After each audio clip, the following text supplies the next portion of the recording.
we got a week 4 NFL recap, a week 5 college recap to get to, and then we're going to preview week 5 in the NFL and week 6 in college football, which promises this week in both the NFL and college promises some better slates than what we got last week, even though week 5 was low-key a pretty solid week.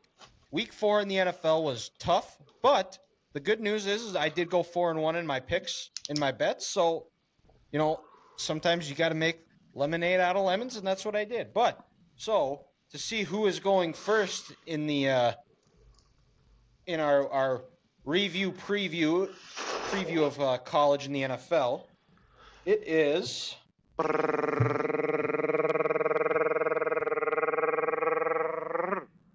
boom. He cheated. Me. He cheated. Collusion. Yep, collusion. He's colluding with himself. Then going number 2. Hey, Grant. Yes. And then back-to-back picks for Ethan.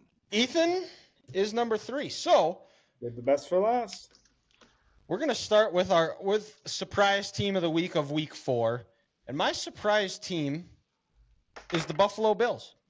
Coming in, they had the ugly loss to the Jets in week 1. Josh Allen looked turnover prone. He was begging for Brian Dable to come back. But since week 1, you got to give it to McDermott and the rest, and Ken Dorsey and the rest of that staff of the Buffalo Bills. They've committed to running the ball a little bit more. They haven't tried to make those big explosive plays happen every single play. Just take what they give you. Move the ball down the field. That doesn't have to be the explosive play. Josh Allen has more so turned into what feels like a point guard compared to where he's just going to distribute the ball, facilitate. He doesn't have to be the star and make every single play. And it showed out. The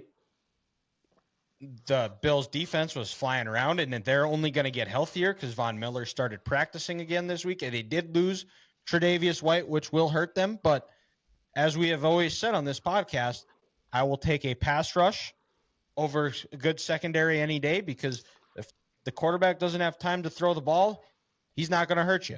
And Von Miller, if he's able to be what he was before pre-injury and where Buffalo was before that, because that's kind of when last year, that's when their season kind of started trending downward, was when they lost Von Miller and an ability, a solid pass rusher. So, and then the game itself just absolutely dominated the Bills. That was my only loss of the week because I had the Dolphins to cover the 2.5. They did not cover the 2.5.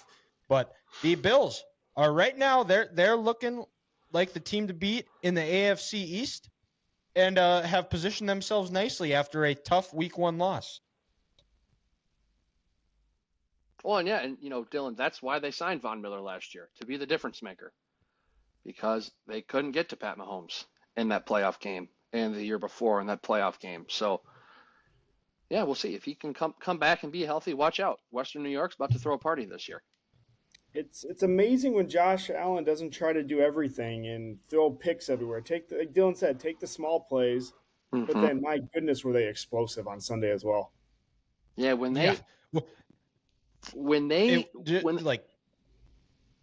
I think Miami was exposed as that defense, which was a question mark, and the offense didn't help them out. They had some ugly turnovers, and then the Dolphins defense just forgot how to tackle. I think Stephon Diggs had two catch and runs where he should have been tackled 3 or 4 different times and just got out of it and goes and scores. Well, and then also let's not give scoring 70 in an NFL game is impressive, but let's not forget that was against a Vance Joseph led Denver defense, and Vance Joseph should not have a job coordinating a defense in this league. And when Miami has played coaches with good defensive backgrounds, they've slowed this explosive ability down. Sure, they beat New England, but they let Mac Jones hang around, and last week they only put up 20. And when they played the frauds of Brandon Staley and the Chargers in week 1, they put up 36. But looks like it's my turn. And boys, I got my notes this week. I'm not going to mess up my surprise and disappointing teams like last There week. it is. That a ball. Yeah. So baby steps. Surprise team for me, Caleb was in town. Where does he live? He lives in Tampa Bay. I'm going to Tampa Bay Buccaneers. Ooh. I thought about that one. After, even just the first quarter of the season, they're 3-1 record. They're leading their division. Hey, someone's got to win the NFC South this year.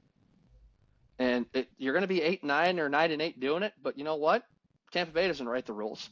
But on Sunday, Baker was efficient. He was 25 of 32 for 246 yards. He's not lighting the world on fire, but anytime you're at 7.7 yards per attempt with 3 touchdowns, you're going to win a lot of games in the NFL. And against a very good Saints defense in New Orleans, to only give up 1 sack and have 1 turnover in that game, when your defense got 3 sacks and forced 2 turnovers, that's good. Good things are going to come Tampa Bay's way.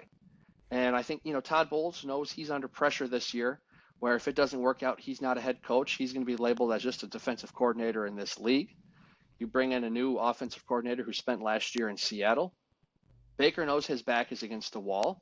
And Chris Godwin on Sunday looked like him old self, 8 catches for 114 yards.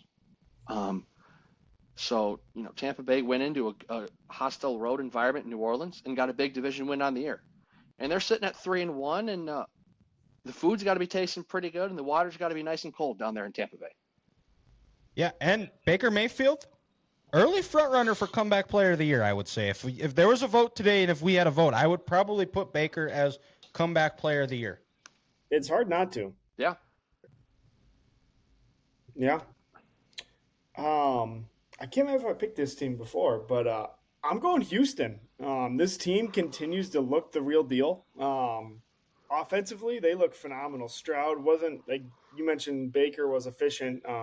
Stroud was not, but 16 of 30, 10 yards attempt, almost 20 yards of completion. Like, that's explosive right there. That's going to win you some football games, whether you're passing 50% or not. Held them to under 250 yards total offense. Steelers aren't like world beaters by any means, but they have some decent players around. Kenny Pickett didn't let them beat them with their legs. I think they had less than 114 rush yards. That's going to, I mean, you might not think it's great, but in the NFL, that's pretty goddamn good. No turnovers, clean football. Like, for a rookie to go in there, I think he threw, was it 3 TDs on Sunday? I can't remember for sure. But I know Nico Collins caught 2. Yeah, I was going to say it's at least 2. Let's see. I think it was 3, was it? Or 2? And Devin Singletary threw another one. Whoever the hell that is, I don't know. Was he the old running back from Buffalo? He used to play for the Bills. For the Bills. Yeah. Okay, he threw one, I guess. From FAU. Yeah, but no, clean football. Going against the Steelers defense is never easy, but they got it done. Well, and Ethan, to your point, in the first month of the year, C.J. Stroud, 0 interceptions. Mm-hmm. And there was that late nonsense report before the draft. He's not smart. He's not the guy. He's going to slide. Hey, it's only 4 games. It could go pear-shaped. I hope it doesn't for him. I hope Houston has this continued success with DeMeco Ryans taking over. And, 2-2. Hey, someone's got to win the AFC South also. Jacksonville looks like they just kind of want to mopo around so far. So, hey, we'll see. And how fitting. J.J. Watt gets put in the Ring of Honor, and the Texans defense plays the game of the year, maybe for them this year, only giving up 6 points. Yeah. That's pretty cool. And I was seeing on Twitter, I follow John McClain, who's been a longtime reporter down for the Houston Chronicle. He's forgotten more about football than any of us are ever going to know. He's been covering it since like the 60s. But he said it, and it was also a very big contingent of Steelers fans, too. And you would think these Steelers would come out, and especially against a team like this, and then they just came out completely flat. And, I've gotten my fair share of digs in on C.J. Stroud, but just when you see him in press conferences and you see him in interviews, he is a hard guy to root against. He just seems like a great kid, nice guy. He's humble. He works hard, and someone that understands. He just understands it. Like, he was absolutely heartbroken losing 2 times to Michigan. He knew what it meant to the fans. He felt he wanted to win just as much as anybody, and he studies the game. I was listening to DeMeco Ryans on Pardon My Take today, talking about how he's always texting the coaches about sending him more film to study. Because that's all he does is he's just a football junkie. and tremendous leader between him and D'Amico Ryans. That is shaping up to be we're only 4 games in, but you have to be encouraged by the work ethic both D'Amico and CJ have, to where it's almost they're going to work too hard for Houston to fail. Well, and then also, you trade back up in the first round and get Will Anderson Jr. You sign Jimmy Ward from San Francisco. It seems like Houston has the foundation, and they're finally letting a head coach run a football team, and they could build this thing the right way. And all these players, they've clearly bought into what D'Amico is selling, and good things are going to come their way.